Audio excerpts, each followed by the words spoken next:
Hello everyone, this is Mr. Informal back with a new podcast. I hope you are doing well today. We are on the Mr. Informal podcast 75.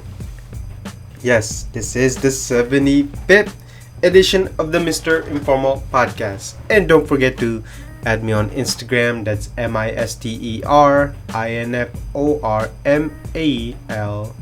And check out my website at mrinformal.com. That's MRINFORMAAL.com. Again, I hope you are doing well today. It's summer. It's almost September.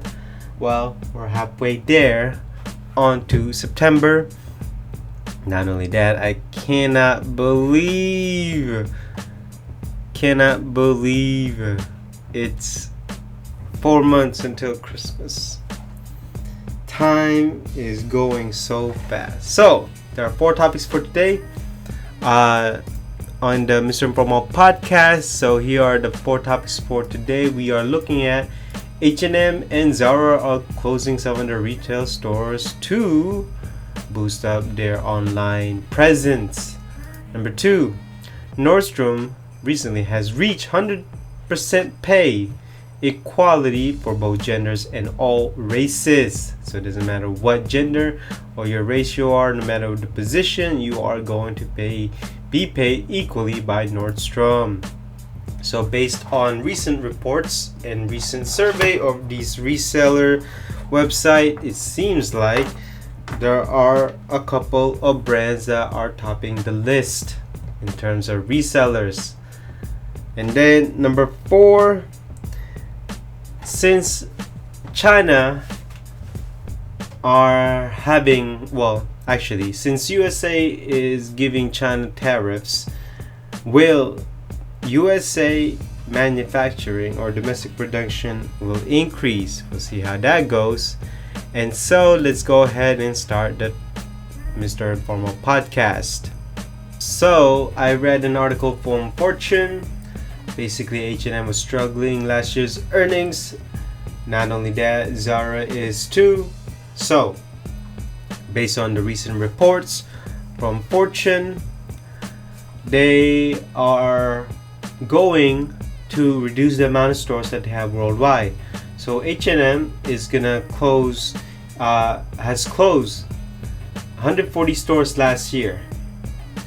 Not only that, they are gonna they are opening stores, but they're going to reduce the opening stores from 175 to 130. Not only that, Zara has closed 355 stores last year and will close another 250. But they're also going to open 300 more, which doesn't make sense. I'm guessing they're just going to close down a different location and they're going to set a location. So both fast fashion will close some of their stores or are gonna reduce the amount of stores so they could have more online presence. So what do I think of this? Well, certainly there's nothing like wearing or trying clothes in store. I don't think they should reduce the amount of stores, but I think they should be smart of the location that they are in, because since this is fast fashion, there's times when you don't know the sizing, especially Zara. I cannot figure my size in Zara every time I'm there. I always have to try it on. With H&M, it's a little bit more consistent, but again, you still have to try it. There's nothing wrong with having more online presence, but there is a problem with having too many items in your online presence to the point where you don't know where everything is. Unlike at a store, when you go to the store, you see what it is, you see what it looks like, you get to see the actual color, you actually get to see the fit, you actually get to see to try the store. I think these fast fashion are opening stores way too many places. I think they should be smart at the location that they are opening or they are in. Not only that, they don't need to have too many in stores, but I think they may have to redesign their website to make it more easy to navigate much more easier to find. Sometimes their keywords is not up to par, and so I mean, we'll see. What I don't understand in the article is that Zara is gonna close another 250, and yet they're gonna open 300 more. So, like I said in the beginning, they're looking like they're gonna close this. Let's say we are in Seattle, downtown Seattle. They're gonna close the downtown Seattle, and then they're gonna open another one in this same, probably around downtown too. So that's what it's looking like. But I still don't get it. Why don't you just reduce the amount of stores, unless they already invested in the space, which could be a possibility. But so going back to the article, H&M and Zara going to reduce the amount of stores, and yet so they can focus on their e-commerce. Well, we'll see how it goes until Zara and H&M can figure out a way of accurately presenting the product online. People are still going to prefer going to the stores.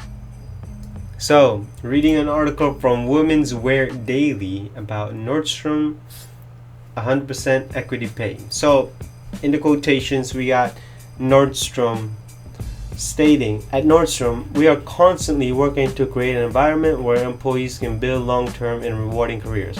As part of this, we believe in paying employees fairly for the work they do, and we are committed in delivering on equal pay for comparable work. Paying our people fairly, regardless of gender or race, enable us to deliver on our commitment to an inclusive environment where we can all be ourselves, contribute ideas, and do our best work. This is an area that we will continue to invest in and be vigilant on, because equality and diversity make us all stronger. So I don't get why it took this long. I'm happy that's here. Hey, we should celebrate, but I don't get it. Why did it take so long to get Nordstrom to where it wants to be? I mean, when Nordstrom was expanding and growing, their sales is going up. Where was this? Why now? It took that long? I mean, look, this is a major achievement for Nordstrom. I'm not going to take that away from them. I just don't understand why it took this long. Why didn't it take into the year 2000? Why not 2005, 2010, 2015? It took till 2019 for Nordstrom to see this. So you can certainly tell that certain Nordstrom management directors or board of directors did not see this back in the past. They were like, oh, everyone should have different pay.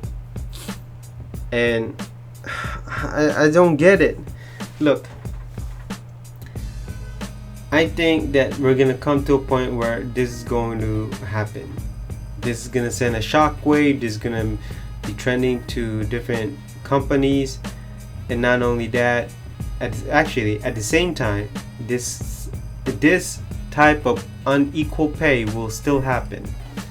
It's still going to happen. I believe that you should be paid for your skills, not for your gender, not for how you look. I believe based on your skills, you should be paid for what you're worth. Not only that, if you're talented, if you're skillful, if you have something to bring to the table that could benefit a company, I don't see what's wrong with that. So, look, this is great. If you're a Nordstrom employee, this is great. If you work in a HQ, this is great. If you're a managerial position, this is absolutely great. And hopefully you get that promotion, or you're getting paid equally by the person that is on the same level as you.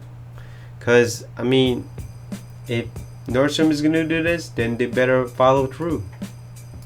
So, The Real, which is a luxury reseller company, just unveiled their luxury resale report for 2019. Not only that, the company streetwear category has increased triple digit year over year growth. So it's increased every year. These are the list of the companies that are at the top: Yeezy, Off-White, Nike, Supreme, Adidas, and then you got Prada, Balenciaga, Nike, Golden Goose, Gucci.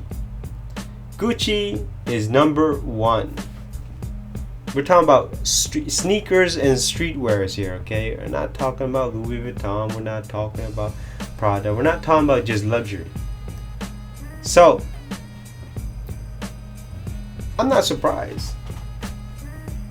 But what I am surprised is Gucci being on top, not Louis Vuitton. You would think with the collaboration of Supreme, they would put Louis Vuitton on top. But nope, Gucci has it. Hey, it seems like Gucci is increasing their sales. They're getting notoriety. They're getting marketing. They're getting maybe good designs. I'm not gonna lie, I do like their designs. They're recent designs. So, I mean, look, the Real is just one company. There's also other companies. So this is just one survey from one company, and these are the buyers from this company. Now, other companies may have differently, but it does tell you obviously that streetwear and sneakers are a big market. It's $1 billion market. Maybe in the next few years it could become $1 trillion market. And here's the thing. Do you notice that what's missing here is Chanel? What's missing here is YSL. Heck, what's missing here are New Balance, Asics. I guess a lot of these companies have good marketing. Think about Yeezy, Off-White because of Virgil and association with Louis Vuitton and Kanye West. Got Nike, Adidas, Prada, and then Balenciaga. They have great marketing from different artists, especially Gucci. Have you noticed that? So certainly marketing and hype have something part of this. Now I'm not gonna say I don't know how much, but it does give you a overall picture of what's top and what's not. So the report also tells us that Gucci and Louis Vuitton as the most two significant gateway brands. What that means is that they are the premier brands. You know, if you have them, apparently people will be jealous, or if you have them, people want to look up to you. But it does let you know that Gucci is certainly has the marketing, certainly has the hype, but not only that, in terms of profits, they are growing. Don't know how much. We'll see how that goes. Maybe by January or at end of the year, and see how their profits are. And I guess people are buying and selling Gucci items at the same time. That's the conclusion I can come up with. So we are on the last topic for today, and it's a big one. So as you know, the US has sanctioned China on tariffs. He has increased tariffs, depending on the industry, could be 20 to 40%, around there. I don't know the exact number, but it's around there.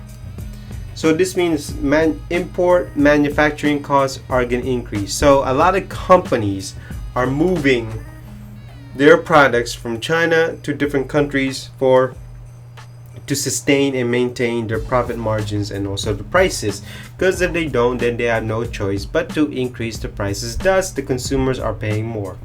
So with this effect, if that's the case, then do a lot of these brands are just gonna have a lot of their items made here in the USA, because they're thinking, well, if I'm gonna pay that much, I might as well have it be made in the USA, because it's gonna cost the same. Not only that, I don't have to go through imports, inspection. I don't have to pay any duties and taxes. I don't have to deal with logistics. Well, you do, but I don't have to deal with overseas logistics. It's all here in America. Now, there's no recent reports yet, but I do know from a lot of industry, and I've been told that many companies are moving their factories or moving their items from China to different countries, whether it be Malaysia, Singapore, Philippines, Vietnam, Cambodia, Bangladesh, India. I mean, it could be anywhere.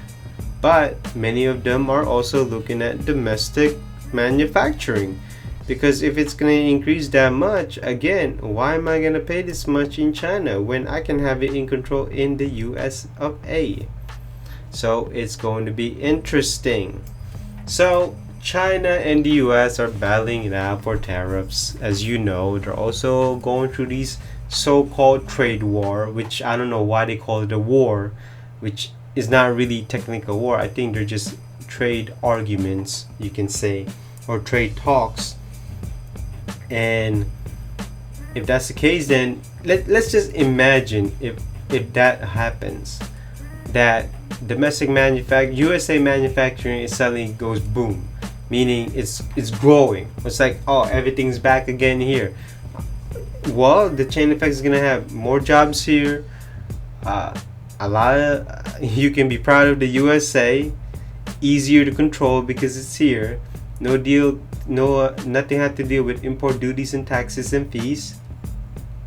And more people have jobs. But if that does not happen, then I think what's gonna happen here is China is gonna be losing here, because everyone knows, and I hate to say this, because USA is number one when it comes to customers. If you're gonna look for a customer, USA is what you're targeting. Not only that, USA has the highest marketing presence out of any country in the world. Now, I am hoping it does make USA manufacturing grow. Not only that, we have the manpower, we have the skills, we have the know-how, we have the knowledge. Heck, we even have the patents here. But what we don't have is the manufacturing technology, the machinery. And that overseas still has the advantage because they invested in those machinery, in those technology.